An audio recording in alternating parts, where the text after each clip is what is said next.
Goeiemôre. Het is lekker om vanoggend weer hier by julle te wees en saam met julle die Here te dien. Ek hoop dat dit goed gaan met elkeen van u en dat jy in goeie gees is. Ek wil nou net seker maak, ek weet julle die liturgie so bietjie aangepas, maar ons doen nog steeds die 3 voorsangliedere, het ek dit reg so? Goed. U is bewus van die afkondigings, as u dit ontvang, kyk gerus daarna, die program van die gemeente, deur die week, ons is in lydingstyd, en ons is besig om onsself ook voor te berei, vir Paase en vir die Paasfees, mag dit ook vir u 'n besondere tyd van refleksie wees, beide van binne en na buite, en mag die Here u ook lei en geestelik versterk in hierdie tyd. God is hier teenwoordig en ons betree sy teenwoordigheid. Laat ons dan nou stil raak. Ek gaan vir u geleentheid gee om 'n stil gebed in die hart te doen, waarna ek vir ons 'n wotum gaan voorlees uit Psalm 36 verse 10 en 11. Ek gee vir u geleentheid vir stil refleksie. Psalm 36. Want by u is die fontein van die lewe. In u lig sien ons die lig. Laat u goedertierendheid voortduur vir die wat u ken en u geregtigheid vir die opregtes van hart. Geliefdes in die Here Jesus Christus, omdat God hier teenwoordig is en reeds hierso is, groet ek u vanoggend. Ek groet u in die naam van die Vader en van die Seun en van die Heilige Gees. Amen. Kom ons sing 'n loflied tot eer van die Here. Ons loflied kom uit die liedboek uit, liedboek 458 verse 1 en 3.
Die gemeente het 'n ritme op die oomblik gedurende lydingstyd waarna julle elke Sondag 'n kort video inset sal kyk wat aansluit by die lydingstyd. Die uittreksel waarna ons vanoggend gaan kyk is Jesus wat sy disippels leer om te bid. Ons gaan daarna kyk en dan gaan ons oorgaan na ons openingsgebed voor die skriflesing. Kom ons kyk daarna. Philip said the baptizer gave his followers a prayer in addition to the daily traditional prayers. Perhaps you could do the same. Yes, I'd like to learn more about what you're saying when you're out alone.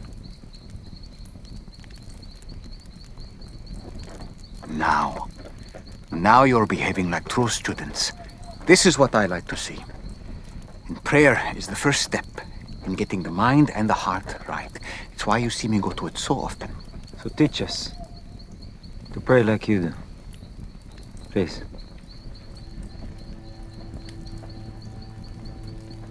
When we pray, we want to be sure to first start with acknowledging our Father in heaven and His greatness.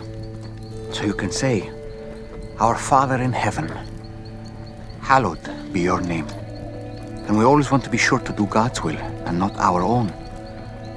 So we say, "Your kingdom come, your will be done, on earth as it is in heaven." And just as we ask.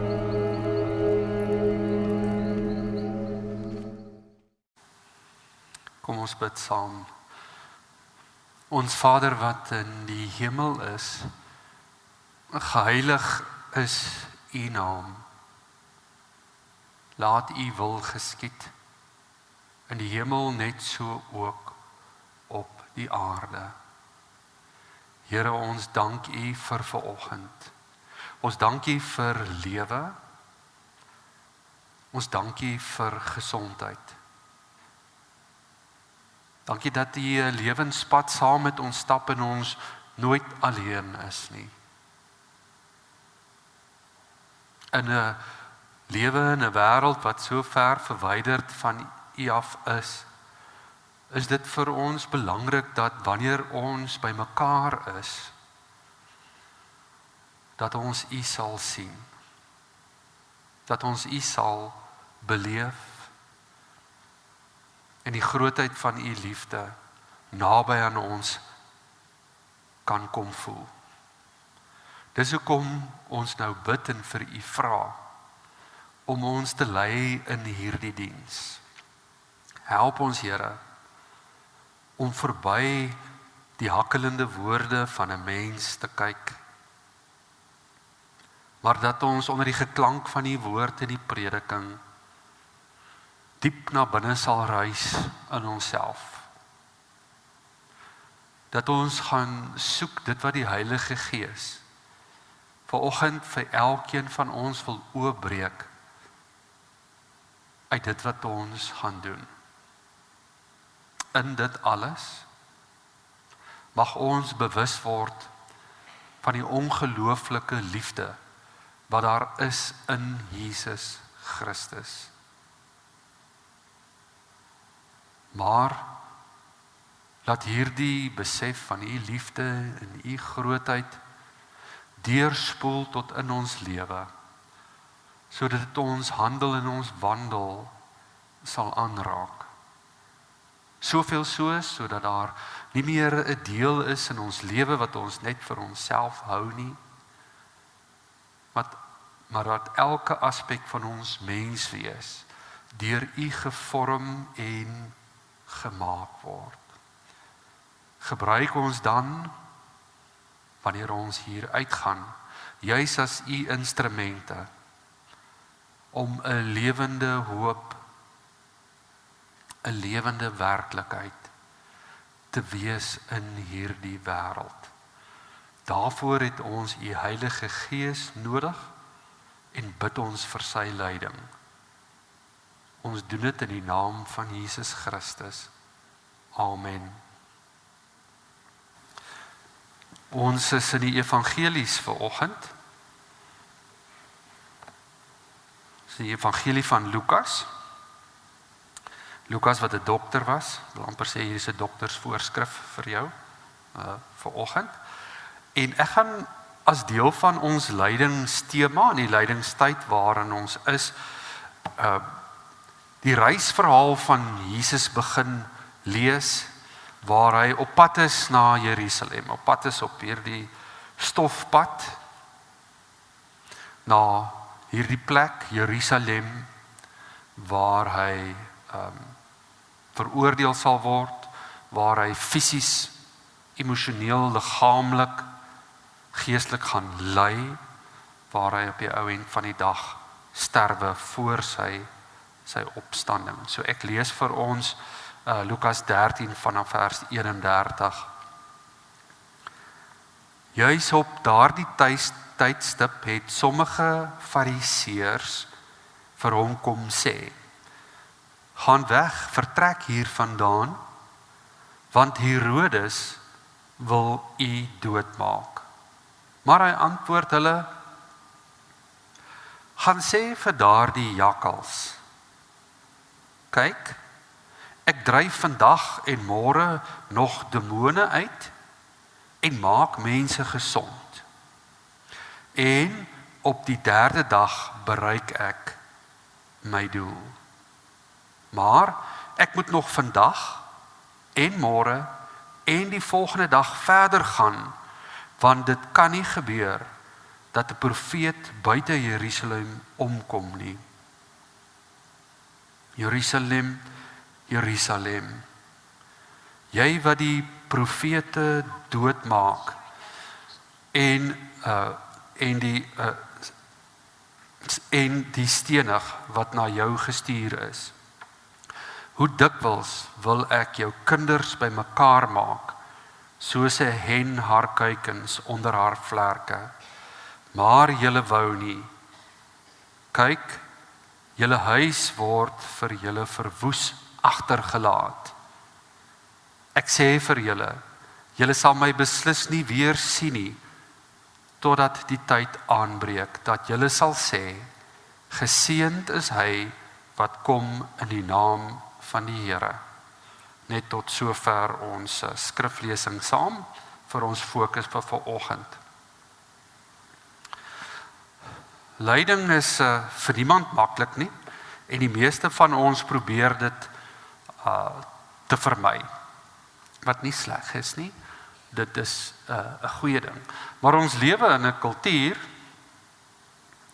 wat handel oor pyn en plesier. Dit is die twee kante van die muntstuk. So ons doen alles in ons vermoë om pyn te ontkom, en ons doen alles in ons vermoë om plesier te verkry. Daarom is dit hoekom die lewe lyk soos wat dit lyk. As iets te swaar en te moeilik is om te doen, dan sal ons altyd die maklike pad vind om dit te doen. Ons sal die stofpad, die harde pad vermy. Ons doen dit omdat ons graag in beheer wil bly van ons lewens. Dit is vir ons belangrik om ons lewens te kan beheer. Dit is vir ons belangrik om ons lewens te kan voorspel, om te weet waarheen dit gaan. Want dit is baie keer in ons planne en ons greep op hierdie wêreld waar ons vertroosting in kry.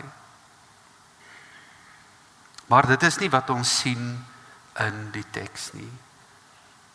Die teks help ons weer om daaroor te dink, om in God te bly vertrou, om nie bang te wees vir die pad van lyding nie, en ook nie daarvan af weg te skram nie.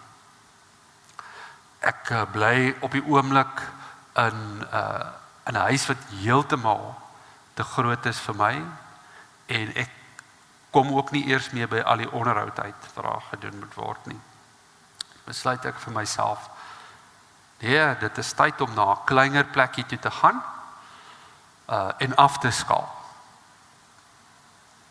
So vat ek toe die volgende stap en ek gaan kyk na 'n plekkie wat kleiner is en wat beter is en wat meer prakties en logies is.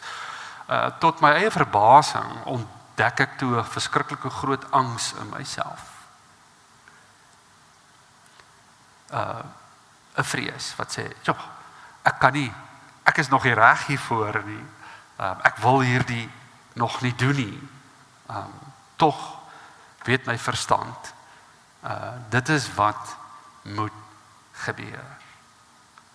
Dit is die pad wat almal van ons stap soos wat ons ouer raak.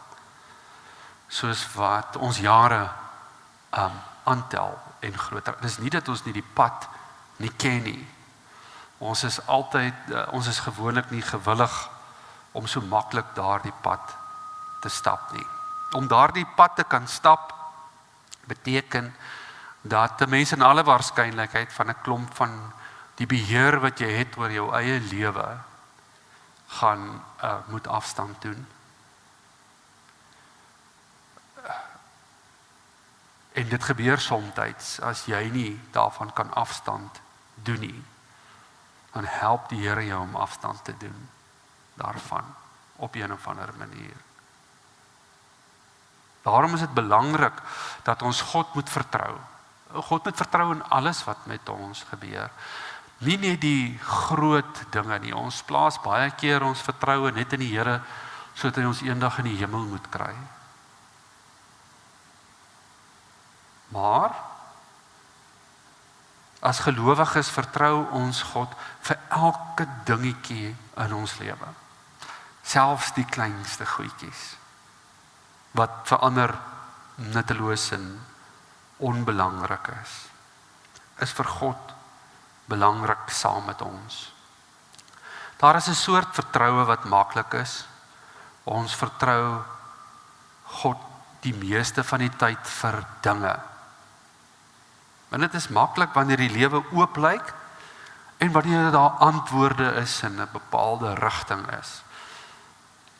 Maar die moeiliker vraag waar die teks ons ook mee help vanoggend is, vertrou ons ook God wanneer ons deur goed moet gaan. Ons vertrou hom nie net vir goed nie, ons vertrou hom ook vir wanneer ons deur goed moet gaan, wanneer dinge nie sin maak nie, wanneer ek nie weet waar is die uitkoms nie, en daar is vir my geen antwoord sigbaar nie. As 'n mens eerlik is, kom elkeen van ons op 'n punt waar ons moet sê, ek kan nie, ek weet nie wanneer nie, ek weet nie hoe nie. Maar as 'n kind van die Here en as 'n gelowige, glo ek en vertrou ek in God, dat sy wil ook sal geskied. Natuurlik speel dit nie altyd so af nie. In ons worsteling tot vertroue tot God, is ons eerste stap gewoonlik eers om na mense te kyk en mense te blameer vir wanneer goed nie uitwerk nie.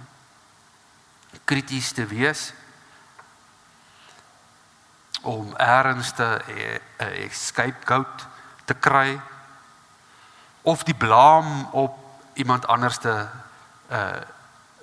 probeer pak. So ons fokus in moeilike omstandighede, wanneer goed nie uitwerk nie, skuif of na 'n persoon toe en baie keer na 'n stelsel toe. Dit gaan nie goed in ons land nie, ons kry swaar, wees te blameer daarvoor, X, Y en Z. Hier werk dinge nie uit nie, wees te blameer daarvoor, X, Y en Z. Ek kry nie werk nie, wees te blameer daarvoor, hierdie en hierdie redes, hierdie en hierdie sisteme wat my laat val het. Of wat ook al die geval gaan wees, ons fokus skuif in lyding na die mens of stelsel toe wat dit veroorsaak, in plaas daarvan dat ons fokus moet skuif na God toe. Hoekom? Want 'n mens of 'n stelsel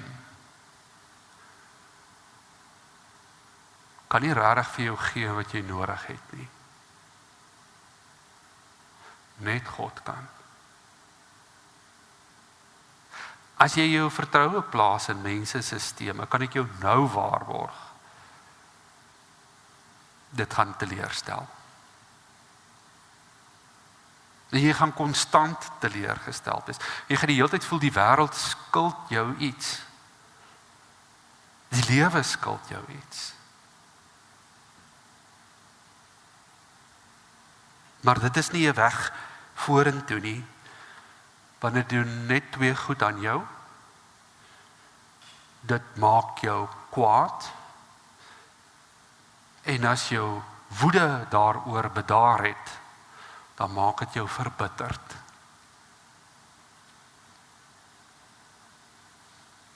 En bitterheid is gif in 'n mens se hart. Is gif in 'n mens se hart wat jou hele lewe vergiftig. Jou bitterheid spring uit op vreemde plekke.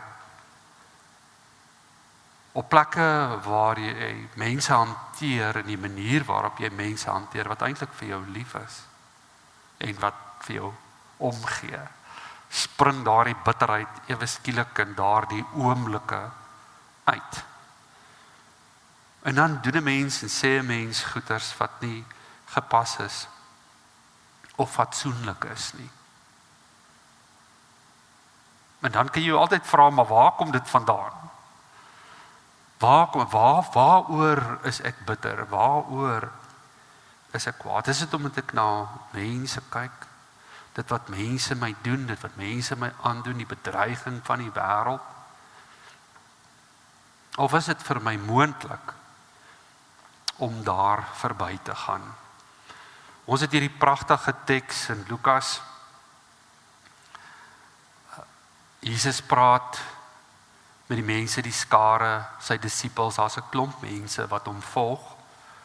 En in die gedeelte net vooraan sê Jesus vir hulle iets baie belangriks. Iemand vra hom 'n vraag.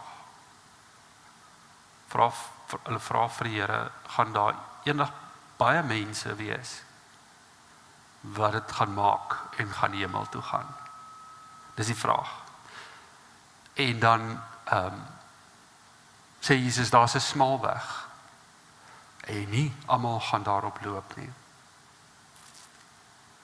En net daarna gebruik hy 'n metafoor van 'n huis en 'n deur en hy sê die huiseienaar gaan op 'n stadium die deur kom toemaak en hy gaan hom sluit. En dan gaan mense aan die buitekant wees en hulle gaan klop teen hierdie deur en hulle sê, maar ons ken u het hier in ons strate geloop. En hy gaan vir hulle sê, maar ek ken julle nie. Ek ken julle nie.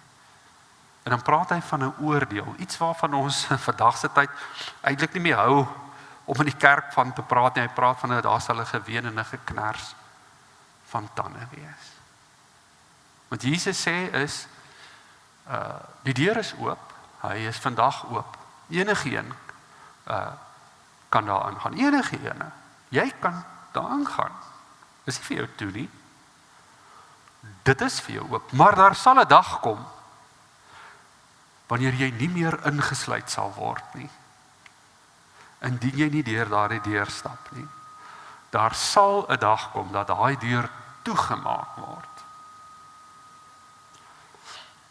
En op daardie dag sal jy nie kan sê, maar ek het kerk toe gegaan, ek het u geken, ek het in die strate geloop saam met u nie. Dit gaan oor kennis. Jesus sê dan, maar ek ken jou nie. Ek sal vir hulle sê, ek ken jou nie. Ons pad saam met God is verhoudingmatig. En dan begin hy hierdie teks waarin ons begin het vanoggend, dat dit sê, daar was 'n paar fariseërs wat na hom toe gekom het en vir hom gewaarsku het en vir hom gesê het, hy moet weggaan. Want hulle kan nou sien, hy's nou op pad Jerusalem toe. Hy sê hulle vir hom, jy moet weggaan, want Herodes is daar en hy gaan jou doodmaak. Dit is die bedreiging. Die saak wat Jesus bedreig. Die persoon wat Jesus bedreig. Die omstandighede, die sisteme wat Jesus bedreig. Nou mense kan nou wonder oor die fariseërs. Dis nogal interessant.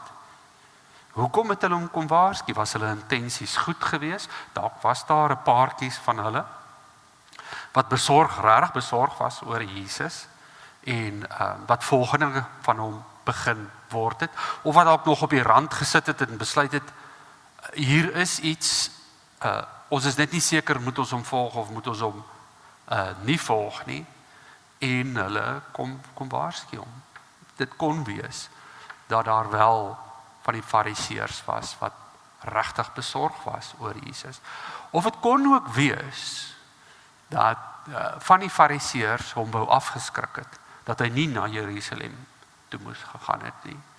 Dat hulle hom juis wou afskrik, om vir hom te sê, wel, jou lewe is in gevaar, en deur hierdie boodskap vir hom te gee, hopelik om skrik te maak, sodat hy nou nie gaan nie, en dat hy nou wegbly, en dan sy uit hulle pad uit, en uit hulle hare uit, en hy gaan elders sy evangelie verkondig. Ons weet nie, wat die rede is nie. Wat wel belangrik is om raak te sien, is dat Jesus het geweet, daar lê lyding vir hom voor. Natuurlik het hy nie die fariseërs nodig gehad, om het vir hom te sê nie. Omdat hy self God is, het hy al reeds geweet, wat vir hom voorlê. Dit is belangrik, om dit raak te sien. Dit is belangrik om raak te sien, dat Jesus weet, daar is lyding en dood wat vir hom wag.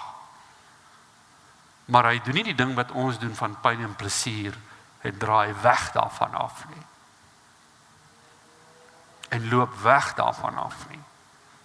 Hy kyk dit in die oë, en hy loop reguit sin toe. Sonder om te wik en te weeg. En dan sê hy vir die fariseërs, gaan sê vir daardie jakkals. Nou dit is nou nogal 'n interessante stukkie teks in die Bybel, as jy nou hoor, dat Jesus noem iemand 'n jakkals. Nou in ons tyd is dit nou 'n erge belediging, as jy nou vir iemand sê, jy is 'n jakkals, en deels daarvan is. Maar daar is 'n rede hoekom Jesus na Herodes verwys as 'n jakkals. 'n Jakkals is 'n slinkse diertjie, so alhoewel hy 'n predator is hy slinks. Hy kan net kleinerige diertjies doodmaak. Vir die meeste van die tyd, as 'n groter roofdier iets doodgemaak het, dan gaan vreet hy daarso, en hy vreet 'n bietjie dit wat oorgebly het en so aan. Die verwysing na Herodes as 'n jakkals is dat Jesus sê nie hy's 'n leeu nie, of hy's 'n beer nie. 'n Leeu en 'n beer is iets wat mag het en wat sterk is. Jy beter jou storieetjie ken met 'n leeu, maar 'n jakkals nie.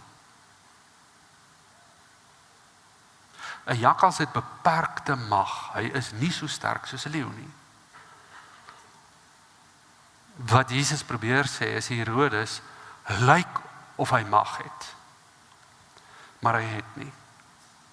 En dis hoekom hy slinks is. En dit is hoekom hy skelm is. Want dit is wat mense doen wat nie mag besit nie. En wat nie mag het nie.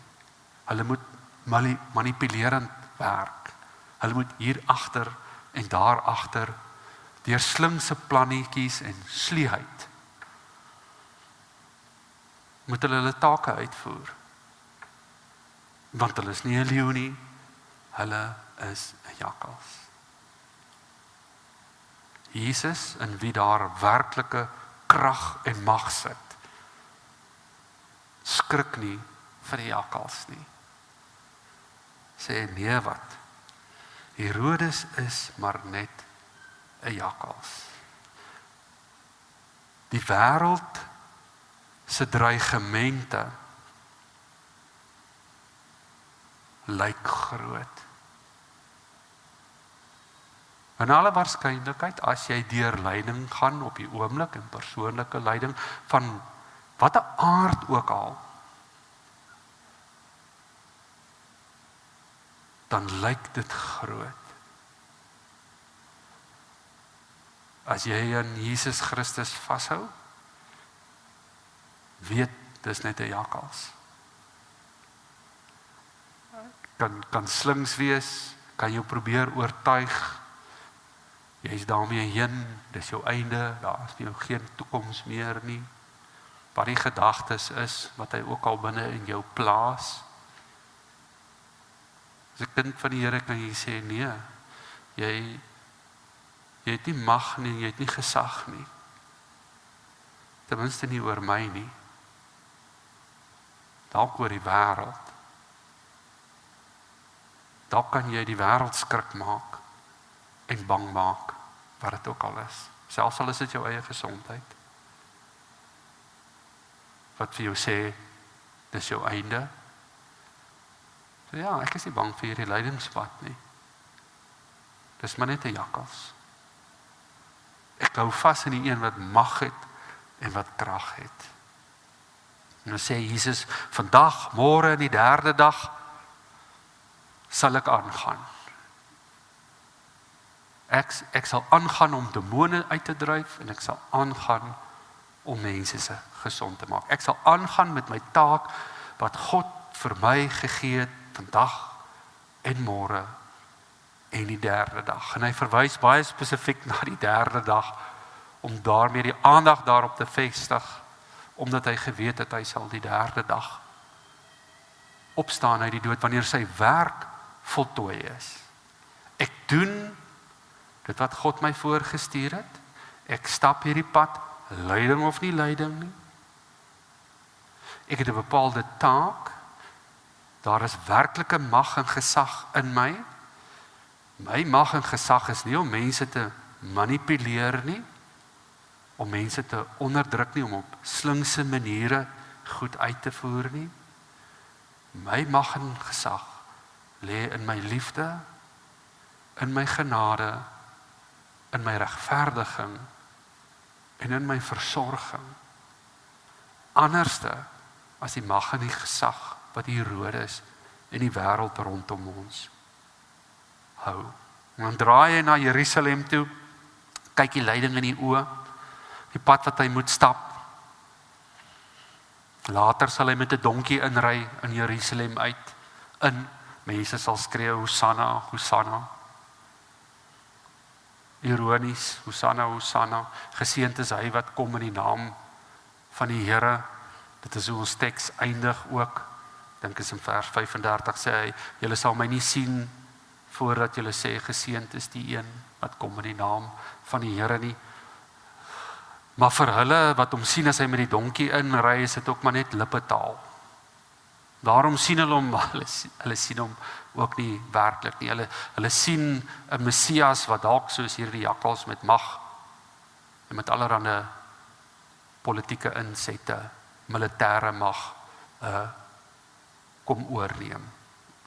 'n Ander tipe Messias wat hulle verwag. Hy kyk Jerusalem in die oë en hy sê, Jerusalem, Jerusalem.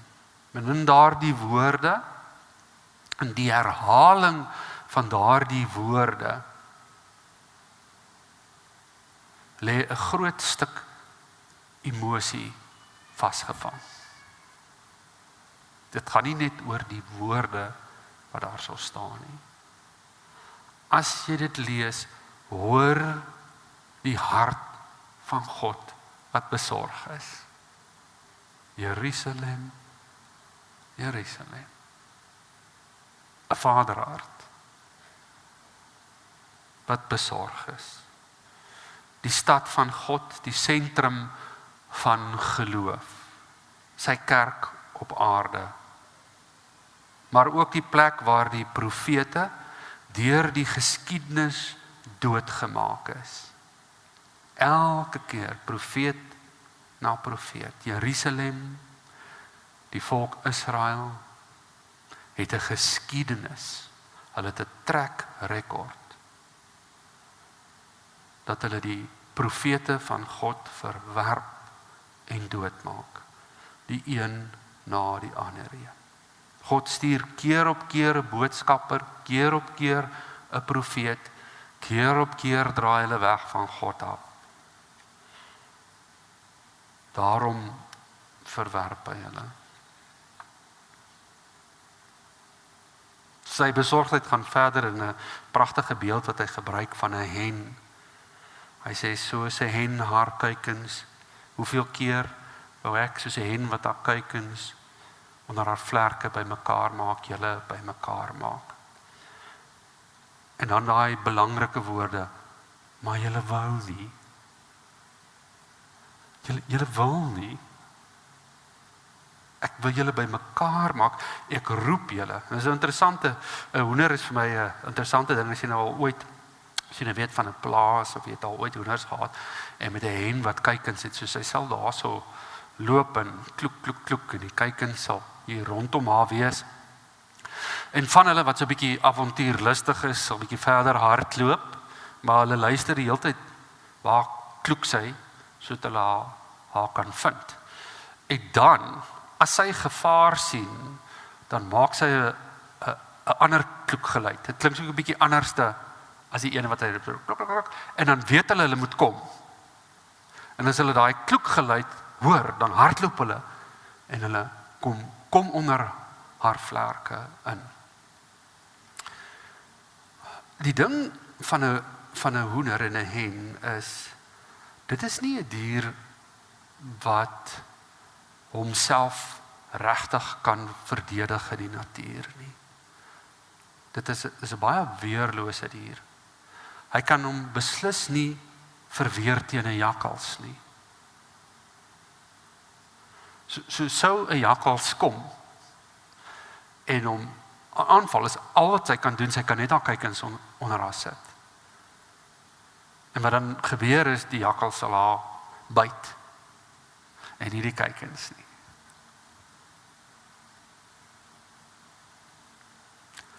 En nie die kuikens nie.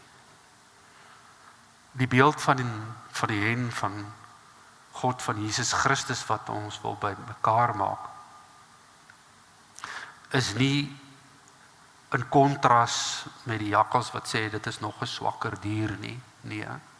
Dit is juis om God se hart vir ons oop te sluit en sy bereidheid om weerloos te wees vir ons. Sy bereidheid om in lyding in te gaan. Die wêreld is soos 'n jakkals, maar God se hart lyk soos 'n hen. En nie soos die van 'n jakkals nie. Maar julle wou nie, tog is daar hartseer in die teks, julle wou nie. God roep, God nooi, hy doen dit met ons elke dag. Sê kom na my toe, ek sal jou beskerm. Wees hier by my. As jy nie die antwoorde ken nie, as jy nie weet waarheen om te gaan nie, as dinge nie meer sin maak nie, moenie op jou eie kragte vertrou nie, moenie op jou eie planne staat maak nie.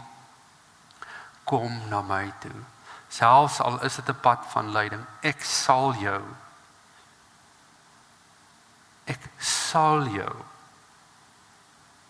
daardeur dra en ek sal saam met jou wees. Vertrou my. Vertrou my. Die groot waarheid in die teks, soos ek genoem het, die wêreld maak ons bang, dreig en intimideer, bring lyding, maar Jesus noem dit 'n jakkals. Met ander woorde, die wêreld se dreigemente het nie 'n finale mag nie. Daarom hoef ons nie terug te staan vir lyding nie, want in Jesus Christus het God reeds die oorwinning behaal. Jesus weet wat wag in Jerusalem, hy weet die kruis wag, en tog gaan hy, want dit is hoe ver God se liefde vir elkeen vir ons gaan. Hy kom om sy kinders te verlos. Hy kom om die sonde las, waarvoor ons nie antwoorde het nie, waarvoor ons nie 'n uitkoms het nie, waarvoor ons nie 'n plan het nie, kom hy betaal, sodat ons kan vry wees. Hy kom en hy gaan Jerusalem toe om gekruisig te word, om doodgemaak te word, om gebreek te word, maar ook om uit die dood uit op te staan. Die wêreld dink Herodes is in beheer, maar die waarheid is, Jesus is besig om God se plan te voltooi. Ook vandag. Miskien dink jy dit was destyds en dit was in die geskiedenis, maar waar is God vandag? God is hier, hy is hier teenwoordig en hy is teenwoordig in jou lewe en ook in dit wat in die wêreld gebeur. Al dink mense nie so nie. Al skrik hulle vir daardie lydingspad en sê, nee, ons moet alles in ons vermoë doen om daardie lyding te voorkom. Sê Jesus, nee, ek is nie bang daarvoor nie, want dit nie mag nie. Dit het geen mag nie. Dit het die illusie daarvan dat dit in beheer is. Maar ek is in beheer. Die jakkals van hierdie wêreld kan dreig, maar hy kan nooit die oorwinning in Jesus Christus keer nie. Hy kan sê, gaan weg, hulle gaan jou doodmaak, gaan hierdie kant toe. Kan nie die oorwinning in Jesus Christus keer nie. En daarom bly vanoggend vir elkeen van ons wat hier is, die vraag: waar skuil jy? Waar skuil jy? En waar gaan kry jy jou beskerming? Waar gaan kry jy jou sekerheid? Onder die jakkalse van hierdie wêreld, onder jou eie jakkalse wat jy gemaak het, jou beheerstelsels, of onder die vlerke van Christus. Amen. Kom ons bid saam. Ons hemelse Vader, Here, ons dank U in hierdie oomblik vir Jesus Christus. Ons dank U vir U offer aan die kruis, dat U self gegee het, dat U Uself ontledig het, dat U nie geskrik het vir lyding nie, dat U nie weggestap het daarvan nie, maar dat U dit in die oë gekyk het en daardeur gegaan het. U dit gedoen omdat U die enigste een is wat werklike mag het en werklike krag het. Ons weet dit en ons bely dit vanoggend. En as ons dit kom bely en dit weet, Here, dan kom sê ons ook soveel keer in ons lewe, skuil ons op ander plekke en nie by U nie. Dankie dat ons weer vanoggend deur die woord U gekloek kan hoor. Hoe U ons nader kloek en nader roep. Hoe U ons by mekaar wil maak. Nie deur mag en slinksheid en agterbaks wees nie, maar vanuit U goddelike hart van liefde, versorging en beskerming. Help ons dan ook om daarna te luister wanneer U roep, dat ons sal wegdraai van dit wat ons weghou van U af, dat ons nie sal skrik vir lyding nie, soos wat U nie daarvoor geskrik het nie, dat ons dit in die oë kan kyk en daarvoor kan sê, my God is sterker as jy, my God is groter as jy, jy is 'n skaduwee en 'n jakkals, maar God het jou reeds oorwin.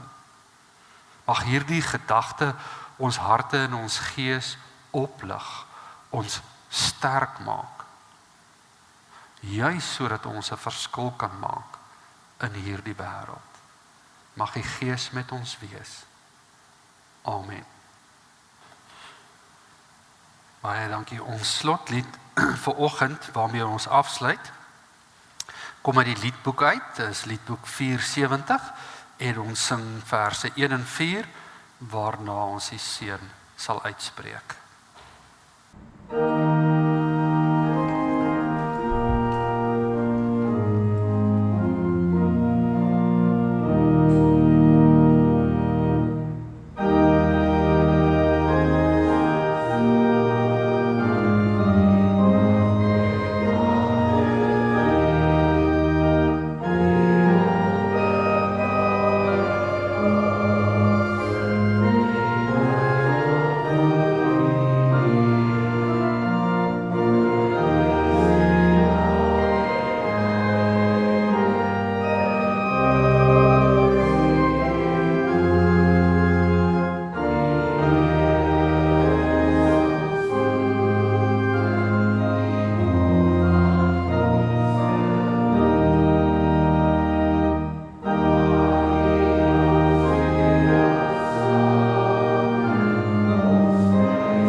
Numeri 6 gee God vir die priesters die priesterlike seën.